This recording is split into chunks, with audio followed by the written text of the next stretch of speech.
Pas là pour décorer, le podcast d'Espace de Liberté. Écoutez notre série spéciale Précarité. Ce sont des enfants, des ados ou de jeunes adultes, ils n'ont pas plus de 25 ans, on les appelle les jeunes et aidants proches.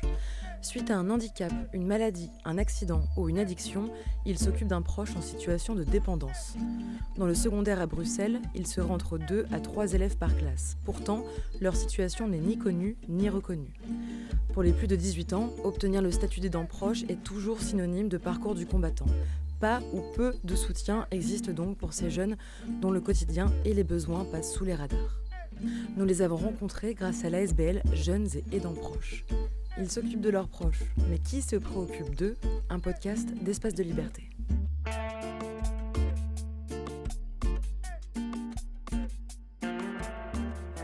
Si c'est cuit, on peut mettre la crème. Et on peut mettre la crème. Qu'est-ce qu'on va manger ce soir ? Des gnocchis avec une sauce au poivron, avec de la crème, du basilic et du parmesan. Et en attendant que ça cuise, j'ai discuté avec Lina et Amel, deux jeunes et aidantes proches. Donc je vis avec ma maman et elle a des problèmes au niveau moteur. Donc je vais principalement l'aider pour aller dans certaines pièces dans la maison ou pour se déplacer en général. Si elle doit sortir, c'est avec moi ou avec une tierce personne.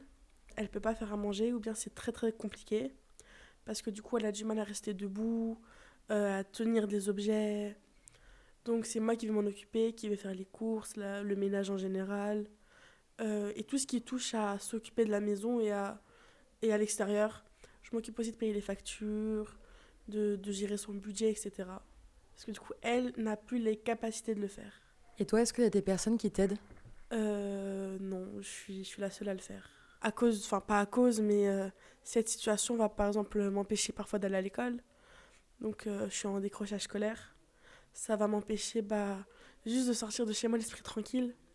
Et j'ai l'impression que les autres jeunes n'ont pas cette charge toujours sur eux. Comment on pourrait faire pour te soutenir, faire en sorte de t'apaiser et que tu te sentes plus tranquille ? Je pense que d'abord, il faudrait que les jeunes aidants proches soient plus connus. Parce que certaines personnes ne connaissent même pas notre existence et ne pensent pas que ce sont des situations qu'on vit.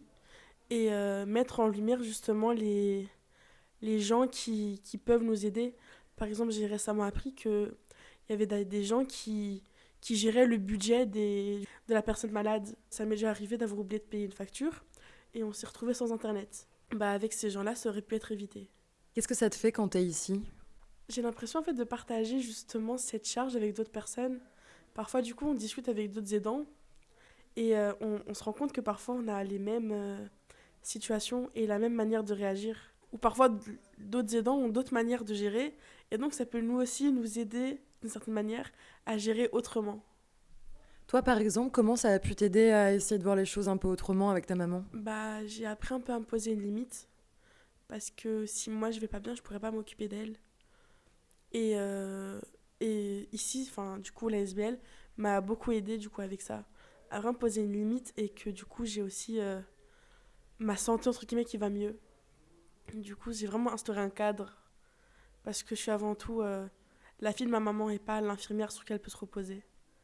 Et ça m'a beaucoup aidé à le réaliser.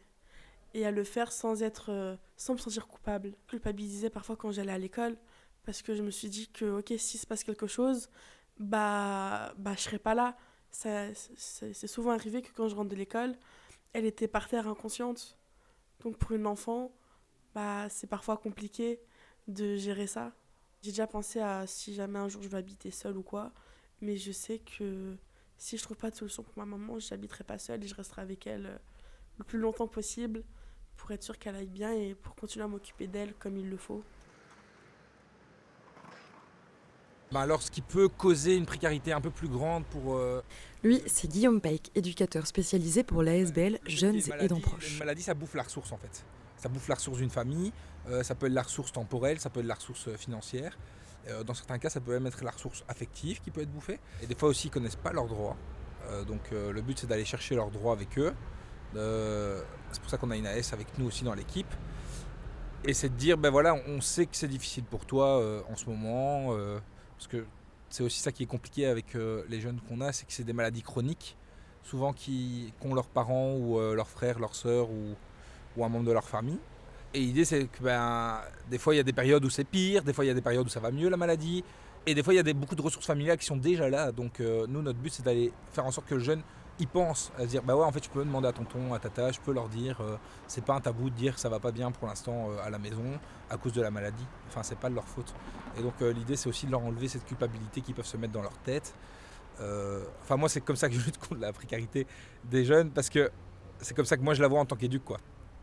Il y a un manque cruel de financement, il n'y a pas encore de loi vraiment qui vise à dire quand il y a un jeune de moins de 25 ans par exemple qui est aidant proche, il pourrait y avoir des nouveaux droits financiers, et on trouve ça aussi dangereux pour ne pas monétiser l'aide qu'ils font, histoire de dire que comme ça il peut se sentir libre aussi de s'en dégager, parce que si jamais ça apporte des ressources financières en plus, ça peut aussi créer une cristallisation, on va dire.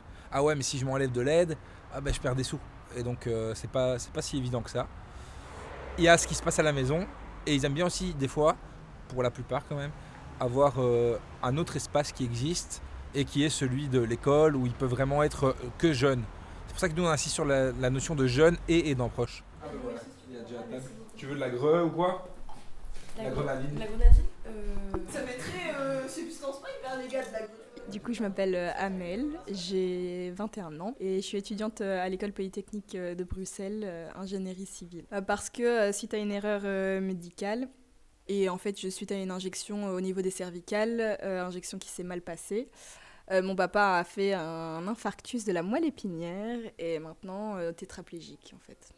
Donc voilà, donc le 12 juillet, j'ai reçu un appel, j'étais à Bruxelles pour dire voilà, ton papa est en soins intensifs, il faut que tu reviennes. Et à partir de ce moment-là, la vie a un petit peu changé. Déjà la semaine, je la passe à Bruxelles, donc d'un point de vue organisationnel, on va dire, ça va, ça n'a pas trop changé pour la semaine. Mis à part le fait qu'on doit évoluer avec un parent qui est tétraplégique, quoi. C'est du jour au lendemain comme ça, c'est vraiment... Des fois, c'est même difficile encore à réaliser. Mais bon, voilà, c'est comme ça. Le week-end, sinon, je retourne du coup chez mes parents à tourner. Et j'aide mon papa à faire tourner son restaurant. Je suis en service en salle. Et dans les heures de fourche entre les services, j'aide aussi aux soins pour mon papa. Et voilà. Comment vous faites pour prendre soin de vous en famille ? On ne le fait pas, vraiment, parce que comme j'ai dit, je ne suis là que les week-ends et ça travaille vraiment beaucoup. Donc prendre soin de soi en famille, pas vraiment. Individuellement, pas vraiment non plus, je dois dire. On est assez concentré sur le travail et moi sur les études aussi. Mais voilà. Est-ce que tu as l'impression d'être reconnue dans ton statut de jeune aidante proche ? Alors déjà, ça a été un petit chemin pour l'avoir, ce statut, vu que mon papa est en centre hospitalier, en centre de revalidation la semaine, et qui n'est pas H24 à la maison. Au départ, la mutuelle ne voulait pas m'accorder ce statut, ne reconnaissait pas ce statut. Mais après maintes négociations, et notamment beaucoup d'aide de l'association Jeunes Aidants Proches ici à Bruxelles, qui m'ont aidé à contacter la mutuelle et à régler tout ça, j'ai finalement un papier qui dit qu'en effet, je suis jeune aidant et proche. Au niveau de mes études, ça a quand même été reconnu. Je suis la première ou l'une des premières à avoir eu le statut nouveau de cette année. J'ai vraiment eu la chance à l'ULB d'aidant proche. Donc un statut qui permet de réduire les heures de cours pendant l'année, de pouvoir avoir une justification d'absence à des cours obligatoires, des TP, des laboratoires, des examens même. Et moi, c'est ce qui m'intéressait, c'est que si demain je suis en session d'examen et qu'on m'appelle pour dire il y a une petite galère, tu dois retourner à tourner et que je peux pas passer un examen, au moins, entre guillemets, je suis tranquille, j'ai ma justification au niveau de l'université.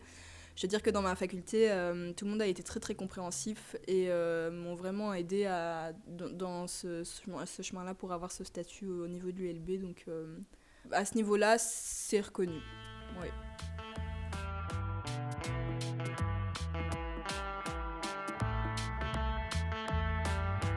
Merci à Lina, Amel, Guillaume Fay, Caroline Legrand, Gilles Carton et l'association Jeunes et Aidants Proches. C'était Pas là pour décorer, le podcast d'Espace de Liberté, le magazine du Centre d'Action Laïque. Pour nous lire, nous écouter, nous suivre, nous dire tout le bien que vous pensez de nous, une adresse edl.laïcité.be.